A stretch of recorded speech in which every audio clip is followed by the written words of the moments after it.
Hello everyone, আসসালামু আলাইকুম। This is শোকাজ ভাই। গাইস, ভবিষ্যতে বাংলাদেশ একটা মালি পেতে যাচ্ছে। নামটা শুনে রাখুন, হাবিবুর রহমান সোহান। কি দুর্দান্ত এই ছেলেটার ব্যাটিং! বাংলাদেশে এর আগে এরকম ব্যাটিং আমি আমার লাইফে কখনো দেখি নাই বা ভবিষ্যতে এরকম ব্যাটিং বাংলাদেশে তৈরি হইছে কিনা আদৌ সন্দেহহীন। আমার মতে এখনো পর্যন্ত বাংলাদেশে হাবিবুর রহমান সোহানের মতো একটা ব্যাটসম্যান তৈরি হয় নাই। কি ভয় ডরহীন ব্যাটিং! যেটা আপনারা সকলে জানেন ভারতীয় অনেক ব্যাটসম্যান খেলে থাকে এইরকম শট। সূর্যবংশী থেকে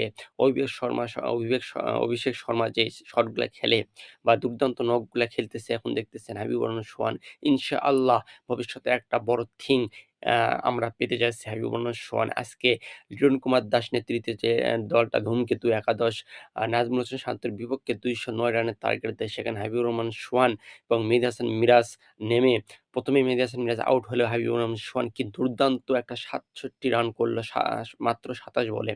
৮ টা ৪ এবং ৪ টা ৬ এর মার। কি দুর্দান্ত ছেলেটার ব্যাটিং এবং শট দেখলে আপনারা এমনি মুগ্ধ হয়ে যাবেন এই ছেলেটার প্রতি। কি ভাই রে ভাই! কি একটা ছেলে পেয়েছি আমরা। তো আপনাদের মতামত কি অবশ্যই কাইন্ডলি কমেন্ট করে জানাবেন এবং ভবিষ্যতে বাংলাদেশে একটা বিগ থিং এই হাবিবুর রহমান সোহান লিখে রাখেন এবং ইনশাআল্লাহ একে যত্ন সহকারে আমাদেরকে অ্যাম এই কাজ করতে হবে এর প্রতি এবং বাংলাদেশে একটা ভালো একটা ওপেনার বা অ্যাটাকিং যে ওপেনার বাংলাদেশে এরকম আগে কখনো আসে নাই, এরকম এই ছেলেটার মধ্যে আমাদের আছে। তো আপনাদের মতামতকে অবশ্যই কাইন্ডলি কমেন্ট করে জানাবেন এবং বাংলাদেশের উচিত এই ছেলেটাকে যত্ন নেয়া এবং বাংলাদেশ এরকম একটা আ টি-10 লিগ চালু করা উচিত। বাংলাদেশে আরো ভালো, ভালো আ খেলোয়াড় এবং ব্যাটসম্যান তৈরি আ হয়ে উঠুক। বাংলাদেশ আ বলাররা অনেক ভালো, ভালো বলার আছে কিন্তু ব্যাটসম্যান আমরা তৈরি করতে পারি না।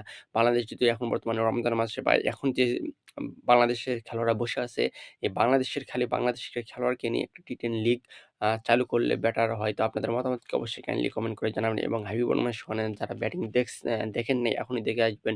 ছেলেটা কি দুর্দান্ত ব্যাটিং ভাই! এশিয়া কাপে আপনারা সকলে দেখছেন যে আ ৩৪ বলে সেঞ্চুরি করছিল এই বাংলাদেশে এই ১ম বা সবচেয়ে কম বলে সেঞ্চুরিয়ান টি-20 তে আপনি এই সব দিক থেকে আপনি এই হাবিবুর রহমান সোহানকে পাবেন। তো আপনাদের মতামতকে অবশ্যই কাইন্ডলি কমেন্ট করে জানাবেন। সবাইকে ধন্যবাদ।